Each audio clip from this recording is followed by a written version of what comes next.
Three, two, one. Wow, amazing! 揺れた風が世界にまだ僕は人を見えなくなって見つめないで僕の心は誰かが描いた世界の中であなたを傷つけたくはないよ溺れて僕の心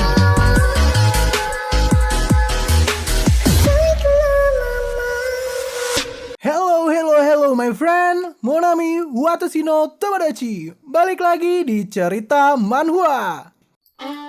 Kita akan melanjutkan cerita dari Strongest Anti-Meta. Tanpa sadar ternyata udah panjang banget ya. Sekarang kita udah sampai di chapter ke-27. Sebelum kita mulai, gue mau ucapin thank you dulu nih buat kalian semua yang udah support channel ini melalui donasi dari Super Thanks dan Saweria. Berkat kalian lah, channel ini mampu untuk membayar editor.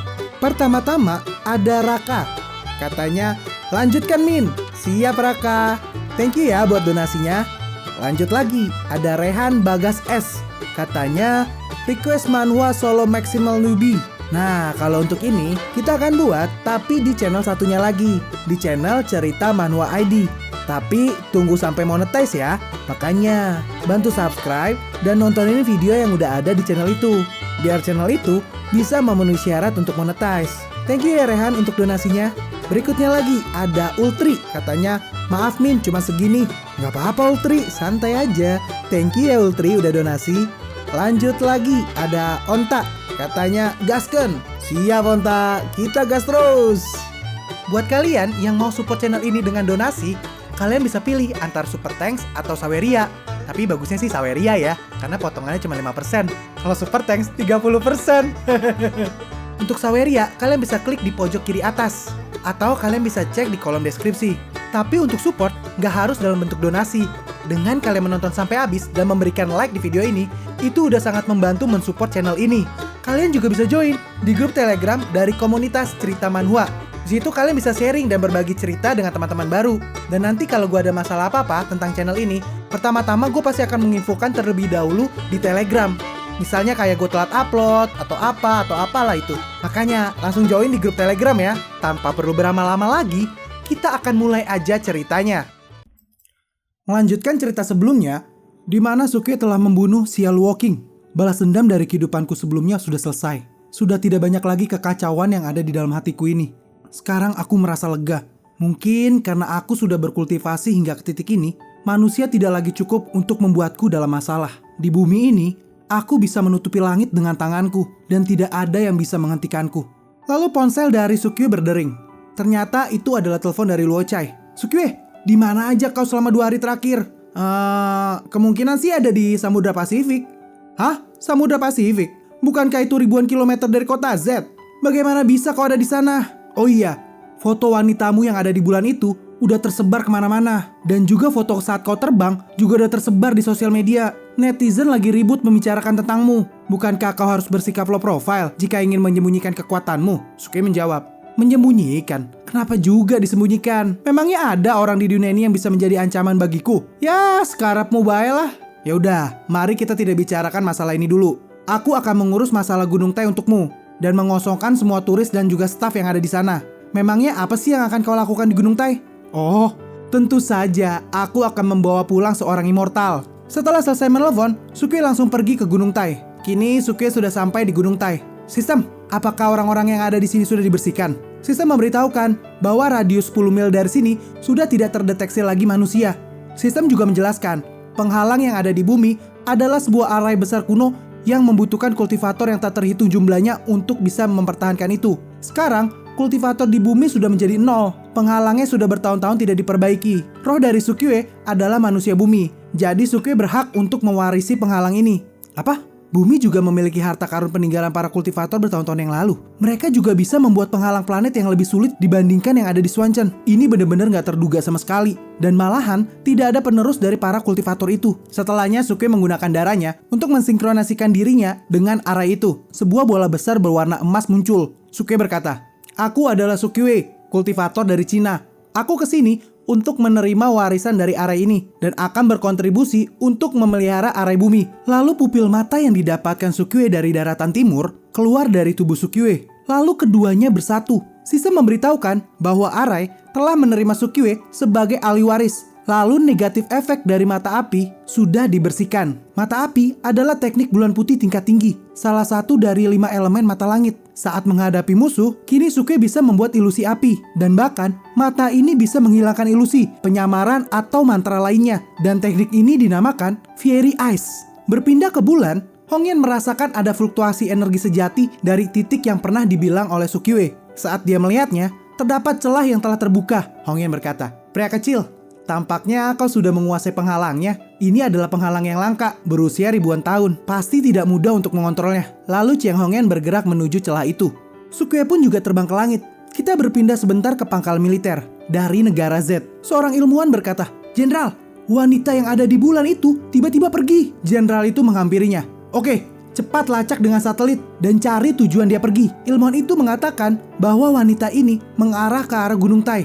Seorang prajurit juga melaporkan, "Jenderal, ada banyak rumor yang beredar di internet bahwa orang-orang telah mengambil foto seorang pria yang terbang di udara. Pertama itu ada di kota Z, dan sekarang foto itu di sekitar Gunung Tai. Apa kau bilang? Pria itu mungkin ada hubungannya dengan wanita ini. Cepat kerahkan tentara dan segera pergi ke Gunung Tai. Kita harus menemukannya." "Siap, Jenderal." Kita berpindah lagi ke Gunung Tai. Kini Sukyue dan Chiang Hongyan bersatu kembali. "Gadis kecil, maafkan aku ya, karena butuh waktu 2 hari untuk membawamu. Kau pasti menderita kan saat ada di bulan?" Chiang Hongyan membalas, "Enggak kok, tenang aja. Di sana aku bermeditasi dan berlatih. 2 hari berlalu dalam sekejap saja. Oh iya, pakaianmu sedikit aneh." Sukyue menjelaskan, "Ini adalah pakaian dari kampung halamanku, yang mana itu berbeda dari dunia kultivator. Semua orang di sini adalah manusia biasa." "Oh begitu? Aku pikir itu kelihatannya bagus. Rasanya aku juga ingin memakai pakaian itu." "Pria kecil, kau punya pakaian untuk wanita kan?" Sukyue terdiam. Dia sedang berpikir pakaian apa yang akan dia berikan kepada Chiang Hongyan. Pikiran kotornya sudah mulai berputar-putar di dalam otaknya. Chiang Hongyan berkata, "Pria kecil, kenapa kau terlihat sangat kesulitan begitu? Apakah ada banyak pantangan untuk menggunakan pakaian dari kampung halamanmu?" Nggak ada kok." Dalam hati Sukyue, Hongyan masih harus mengikutiku berjalan-jalan di bumi. Jadi dia nggak boleh memakai pakaian yang terbuka. Dan tentang lingerie yang aku pikirkan, mungkin aku bisa memakaikannya suatu saat nanti. Lalu Sukyue telah memutuskan untuk memberikan Chiang Hongyan pakaian yang casual. Sukyue berkata, "Ini adalah kostum dari fraksi ledakan surgawi. Itu sama dengan punyaku. Di bumi, kau bisa memakai pakaian ini." "Wah, ini sangat bagus. Tidak hanya lembut dan sopan, ini juga memudahkanku untuk bergerak. Meskipun rok dan gaun di dunia kultivator itu cantik, tapi ini jauh lebih nyaman." Sukyue berkata lagi, "Gadis kecil, jika kau menyukainya, masih ada banyak gaya yang bisa kau kenakan di masa depan." Lalu tiba-tiba handphonenya berdering. Ternyata itu adalah pesan yang dikirim oleh Lao Chai. Saat membaca itu, Sukyue agak kaget. Chiang Hongyan berkata, "Pria kecil, apa yang terjadi?" "Oh, teman baikku mengirim pesan bahwa ada berita tentang adikku yang sudah lama hilang." "Wah, ini adalah berita yang membahagiakan. Ayo kita cepat pergi." 2 jam kemudian di Gunung Tai, prajurit melaporkan kepada jenderalnya, "Jenderal, semuanya sudah ditelusuri dan tidak ada satupun orang di sini." Ini aneh sekali. Bukan hanya pasangan pria dan wanita itu tidak bisa ditemukan, bahkan tidak ada turis di seluruh Gunung Tai. "Jenderal, katanya seorang director mengambil alih seluruh gunung untuk pengambilan film." "Hah? Director? Nggak mungkin. Seorang director terlibat dengan Immortal." "Ya udah, kirimkan perintah. Selidiki dan awasi di sekitaran sini secara menyeluruh. Cari tahu apa yang mereka berdua itu ingin lakukan." "Siap, Jenderal." Dalam hati prajurit itu, pria itu aja terbang lebih cepat daripada jet tempur. Dan gambar-gambar yang diambil, itu semua diambil oleh orang-orang biasa. Apa yang aku bisa selidiki dari semua ini? Pada saat yang sama, di negara R, para warga sedang ribut. "Itu dia datang." Seorang pria berkata, katanya kemarin dia datang ke kota sebelah dan memakan seluruh makanan yang ada di sana. Para pemilik warung di sana mengeluh, tapi mereka nggak bisa melakukan apa-apa. Dan aku dengar bahwa polisi pun tidak bisa menangkapnya. Kalian pasti tahu kan siapa yang tergila-gila terhadap makanan? Udah pasti Ergozi. Ergozi datang ke sebuah tempat mie ramen. "Hahaha, ini adalah bau ramen. Pagi ini aku memutuskan untuk memakan mie ramen ini." "Hahaha." Pemilik toko berteriak, Jangan kemari." Tapi Ergozi mana peduli. Kita berpindah ke tempat lain, di mana ini adalah tempat penyekapan. Seorang gadis duduk dengan tangan terikat. Seseorang pria berkata, "Nona Feifei, kau nggak perlu berjuang lagi. Sekarang kau telah berada di pangkalan rahasia, dan tempat ini berada di kedalaman berapa ratus meter. Bahkan jika kau melepaskan talinya, kemana lagi kau bisa pergi? Kami sudah bereksperimen dengan formula yang kau tinggalkan di akademi. Dan itu semua palsu. Aku harap kau bisa diajak bekerja sama. Lagi pula keluarga Rothschild kami tidak akan menyakiti pahlawan kami. Fei berkata, "Cih, bajingan gak tau malu. Siapa yang akan percaya pada kalian? Meskipun kau menyiksaku, formula terakhir itu hanya ada di dalam kepalaku. Dan jika aku mati, kau tidak akan pernah mendapatkannya." Seorang pria lainnya berkata, "Nona Fei, kau gak perlu menjadi sangat marah seperti itu. Di dunia ini, hanya keluarga Rothschild lah yang bisa meneruskan hasil penelitianmu. Kami menguasai pasar global, dan produkmu akan diproduksi secara massal. Hasil pembagiannya aja akan cukup bagimu untuk menghemat makanan dan pakaian selama sisa hidupmu." Fei berkata, "Pasar global? Kalian itu akan memonopoli barang dan menjualnya dengan harga tinggi, sehingga hanya orang kaya saja yang bisa membeli barang itu. Niat awalku mengembangkan formula ini adalah agar orang di seluruh dunia ini menjauh dari penyakit dan menjadi sehat. Tapi keinginan kalian hanya akan membuat orang kaya hidup lebih lama dan lebih sehat. Dan orang miskin yang tidak mampu membeli produk ini akan menderita sakit. Nona Fei, kami ini hanya pengusaha yang mencari keuntungan. Jadi mau bagaimana lagi? Memang beginilah cara dunia bekerja. Oke, kami akan pergi dulu. Kamu pikirkan aja baik-baik." Mereka pun pergi meninggalkan Fei.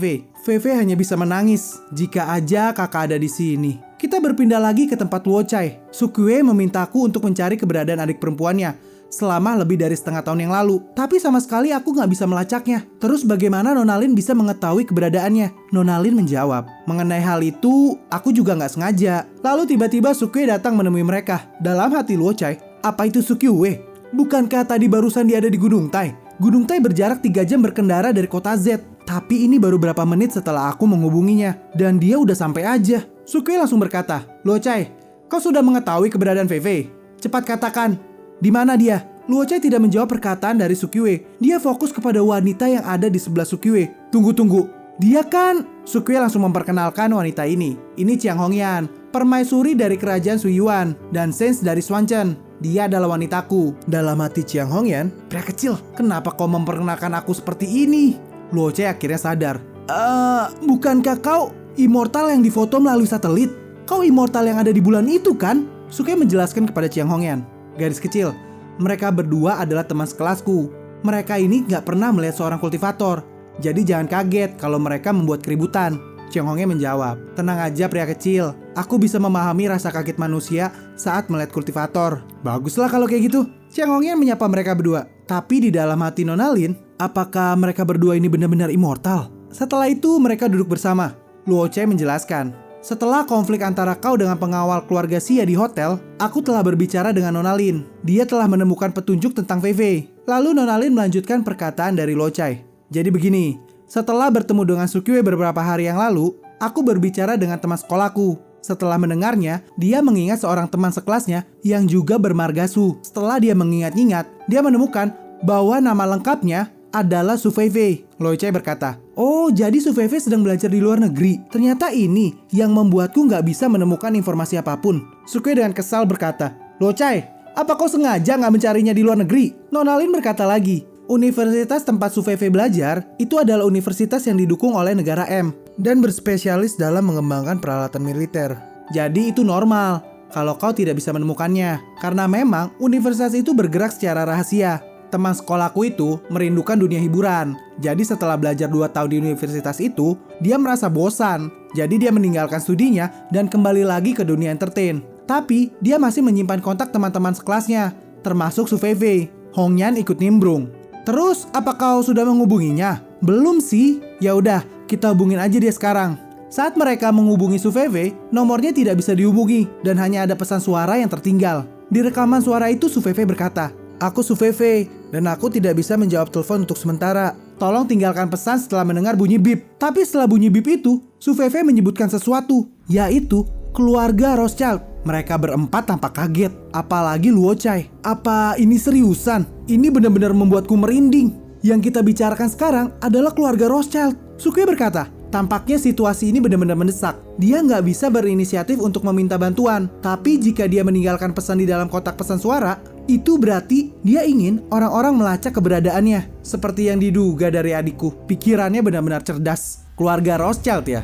Haha, tampaknya ini semakin menarik. Sukue mengingat ancaman yang dilontarkan oleh Xia Luoqing. Chiang Hongyan bertanya, apa di antara kalian ada yang pernah dengar tentang keluarga ini? Luo Cai mengatakan, aku hanya mendengar bahwa keluarga itu adalah keluarga besar dengan kekuatan yang ditakuti oleh seluruh dunia. Mereka tidak suka menunjukkan jati diri mereka, tapi mereka adalah pemimpin di balik layar. Nona Lin menambahkan, aku juga mendengar bahwa Universitas tempat Su Feifei itu didanai oleh keluarga Rothschild. Setelah mengetahui informasi ini, Sukue langsung bergegas menjemput teman dari Nona Lin ini. Kita berpindah ke Hotel Bintang 5 yang berada di kota B. Seorang pria yang sedang meraba paha seorang gadis, dia berkata, Liulan, semua orang di pesta koktail malam ini sangat hebat. Kau harus berkenalan dengan mereka. Liulan tampak risih dengan perilaku dari pria ini. Tuan Wu, ini... Udah, tenang aja. Dengan penampilanmu, kau bisa mendapatkan apresiasi dari beberapa orang besar. Menjadi aktris ternama bukanlah mimpi lagi. Di saat yang sama, tiba-tiba Sukue datang ke ruangan itu. Tuan Wu berkata, siapa kau? Sukue tidak mempedulikan pria ini. Pria itu langsung dihempaskan oleh Sukue. Sukue hanya fokus pada gadis ini. Apa kau Liulan? Aku punya sesuatu yang ingin kutanyakan kepadamu. Liulan tampak mengkhawatirkan Tuan Wu. Dan para bawahan Tuan Wu mulai mendekati Tuan Wu. Tuan Wu, apa Anda baik-baik saja? Tuan Wu tampak kesal. Dari mana bajingan itu? Berani-beraninya dia macam-macam denganku. Cepat hajar dia dan usir dia dari sini. Orang-orang di sana bingung akan kejadian ini. Kenapa mereka berkelahi? Lihat-lihat, seseorang sedang membuat masalah. Apakah dia nggak puas dengan perempuan yang telah diatur oleh Tuan Wu? Udah, kau nggak usah ikut campur. Gak ada gunanya juga kita terlibat. Lebih baik kita pergi aja dari sini. Para bawahan dari Tuan Wu mulai mengepung Sukue. Bocah, ternyata kau punya keberanian juga untuk menghancurkan makan malam Tuan Wu. Tapi kesombonganmu akan berakhir di sini. Akan kubuat kau tahu apa akibatnya dari menyinggung orang-orang yang berkuasa. Ternyata di acara makan malam ini ada beberapa wartawan yang hadir. Sekelompok wartawan mencoba merekam kejadian ini. Cepat kau rekam itu. Fokuskan pada orang yang membuat masalah itu.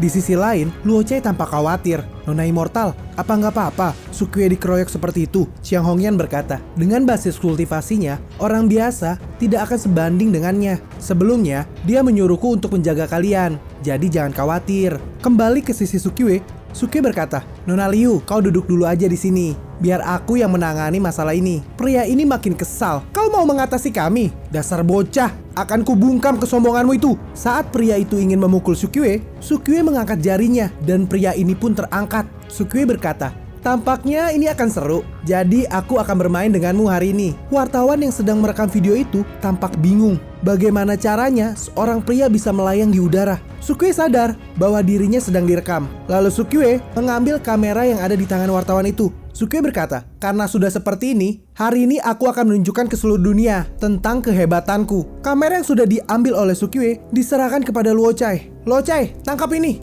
Hah? Kamera? Untuk apa ini? Luo Cai, kau akan menjadi reporterku. Jadi ambil gambar yang bagus ya. Lalu Sukue meminta sistem untuk menghack semua channel yang ada di negara ini. Terlihat seorang kakek tua tampak bingung. Hei, kenapa acara TV-nya berubah? Dan kenapa semua channel menayangkan acara ini? Di tempat lain, seorang remaja yang lagi nonton bokep tampak mengeluh. Aduh sialan, kenapa tiba-tiba gambarnya berubah? Padahal aku udah melepaskan celanaku. Kenapa malah video pria ini yang keluar? Banyak orang tampak mengeluh karena acara TV-nya berubah. Bahkan komputer, smartphone, dan tablet juga menayangkan acara Sukue. Kita kembali lagi ke sisi Sukue. Luo Cai, kau harus ambil gambar yang bagus ya. Seluruh negeri lagi sedang menonton ini. Siap Sukue, kau tenang aja. Para bodyguard dari Tuan Wu makin kesal dengan kesombongan Sukue. Satu persatu mereka menyerang Sukue. Tapi Sukue mengalahkan mereka dengan sangat mudah tanpa menyentuh mereka sedikit pun. Bahkan sampai membuat mereka beradu pukul satu sama lain. Tuan Wu makin kesal. Kalian semua, apa sih yang kalian lakukan? Cepat bunuh dia. Dari aksi Sukue di live ini, force point milik Sukue terus bertambah. Tidak mau menyia-nyiakan kesempatan ini, Sukue membakar rokok palsunya, sehingga memberikan efek poin ganda. Sukue meneruskan aktingnya. Mereka semua tidak langsung dibunuh oleh Sukue, tapi Sukue benar-benar mempermainkan mereka. Luo Cai tampak kagum. Jadi ini kekuatan seorang immortal. Ini mah terlalu kuat banget. Orang-orang biasa sama sekali bukan lawannya. Para penonton live itu pun juga semakin heboh. Astaga, apa ini beneran? Dia hanya menginjak dan melambai. Lalu lawannya terbang menjauh. Ini benar-benar siaran langsung kan? Dari mana dewa ini muncul? Tapi ada beberapa orang yang sadar akan identitas dari Sukue. Orang itu Sukyue kan? Aku pernah melihatnya di film. Oh, maksudmu film itu? Yang plotnya jelek banget, tapi efek khususnya menakjubkan itu. Siaran ini membuat Sukyue semakin viral. Untuk sementara waktu, semua pencarian terpopuler di search engine adalah Sukyue. Semua orang membicarakan tentang Sukyue. Gelombang force point pun semakin menjadi-jadi. Setelah Sukyue merasa sudah cukup, segera dia menghentikan live streamingnya. Sukyue berbicara di depan kamera. Terima kasih semua atas dukungannya. Kita akan lanjutkan lagi nanti ya. Tunggu sampai aku menemukan sarang oligarki. Aku akan menunjukkan kepada kalian cara menindas penguasa-penguasa sialan itu. Setelah live streaming selesai, Tuan Wu sudah tidak tahan lagi dengan kesombongan Sukyue. Dasar bocah sialan, aku udah gak tahan lagi. Aku sendirilah yang akan membunuhmu. Tapi Sukyue dalam sekejap langsung membunuh Tuan Wu. Sukyue berkata, dasar hewan gak tahu terima kasih. Mentang-mentang aku dari tadi tidak membunuh, kau pikir aku takut untuk membunuhmu? Tuan Wu pun tergeletak bersimbah darah.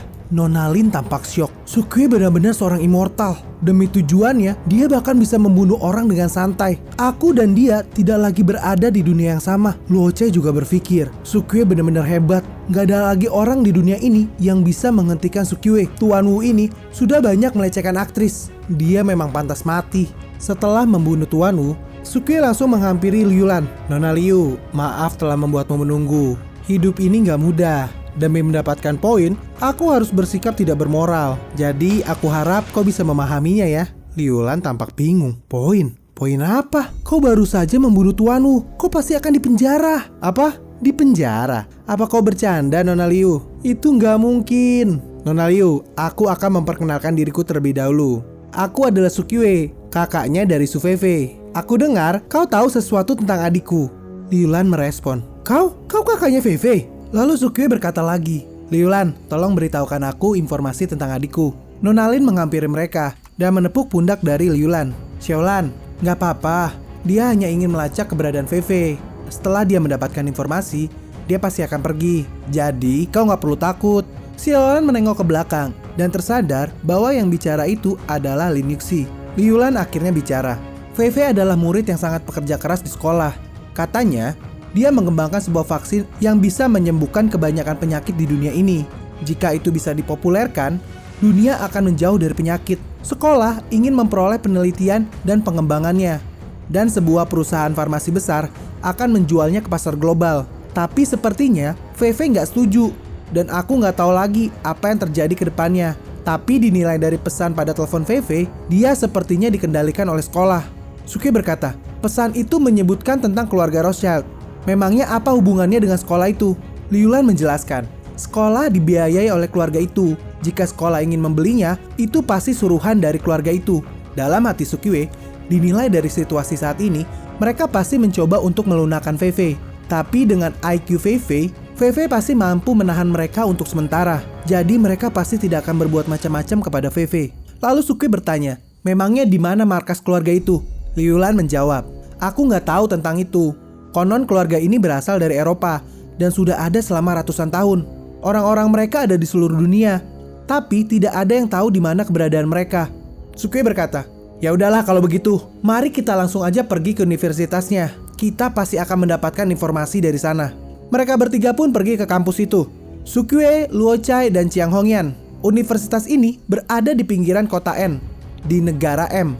Luo Cai tampak menikmati perjalanan ini karena dia sedang menaiki sebuah pedang terbang. Wah, pedang terbang. Inilah ciri khas immortal. Benar-benar keren. Dengan kecepatan ini, kita akan sampai di negara M dalam waktu setengah jam. Sukyue berkata, Luo Cai, aku menggabungkan kendali pedang terbang dengan dirimu. Kali ini, kau harus mengambil gambar yang bagus ya. Tenang aja, aku jamin akan menyelesaikan tugas ini dengan baik. Kau cukup bergerak aja sesuka hatimu. Aku pasti akan mengambil gambar terbaiknya. Kembali ke hotel sebelumnya, Liu Lan bertanya kepada Lin Yuxi, Yuxi, kenapa kau tidak pergi bersama mereka? Aku nggak perlu ikut. Hanya dengan melihatnya saja, aku udah tenang. Tiba-tiba sekelompok petugas datang ke hotel itu. Semua yang ada di sini, jangan bergerak. Polisi akan mengatasi masalah ini. Seorang petugas menghampiri mayat dari Tuan Wu. Satu orang telah diduga mati. Cepat, panggil dokter forensik. Lalu jenderal sebelumnya menghampiri Lin Yuxi dan Liu Lan. Dia bertanya, kalian berdua, apakah ini lokasi siaran langsung barusan? Cepat beritahu aku apa yang terjadi tadi. Apakah kalian mengenal pria yang menggunakan kemampuan itu? Jenderal ini mencoba menginterogasi kedua orang ini. Berpindah lagi ke Sukyue. Sekarang mereka tiba di negara M. Tapi mereka disambut oleh angkatan perang dari negara M. Kapal perang itu membombardir Sukyue. Tapi mereka bertiga masih mampu untuk mengelak serangan yang dilancarkan oleh mereka. Luo Che berkata, "Sukyue, apa kau pernah menyinggung negara M? Kenapa mereka membombardir kita?" Sukyue dengan santai bicara, "Hahaha, udah jangan takut. Ada aku di sini." Sebuah peluru datang ke arah Luo Che. "Ah, gawat. Aku pasti mati di sini." Sebelum peluru itu menyentuh Luo Che, ada penghalang yang menahan peluru ini. "Ah, kok aku nggak mati? Aku baik-baik aja nih." Sukyue menghampiri. "Dasar bodoh, pedang immortal ini bisa melindungi tuannya. Bagaimana mungkin artileri biasa bisa menghancurkan pertahanannya?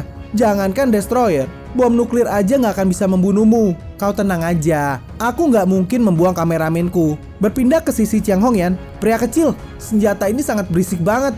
Apa kau ingin membersihkan mereka?"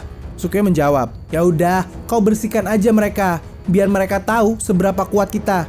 Chiang Hongyan mengeluarkan kekuatan esnya dan membekukan semua kapal perang dari negara M. Luo Che yang melihat ini tampak syok. Astaga, ini benar-benar luar biasa. Nona Immortal ini adalah karakter immortal yang tidak kalah dengan Sukyue.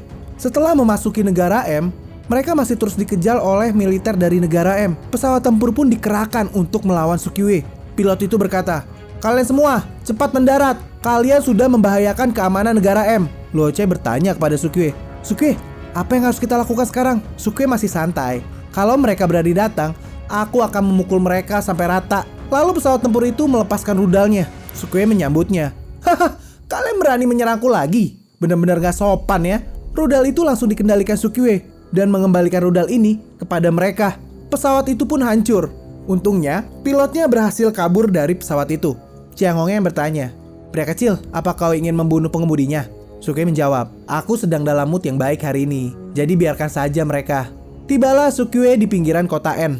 Sukyue berkata, "Sekolah ini memiliki lembaga penelitian bawah tanah yang sangat dalam. Itu seharusnya bukan sesuatu yang bisa dibangun oleh sebuah sekolah." "Luo Che, cepat nyalakan kameranya. Kita akan memulai siaran." "Oke, siap." "Memangnya apa yang akan kau lakukan? Apa kau akan menyelinap ke sekolah?"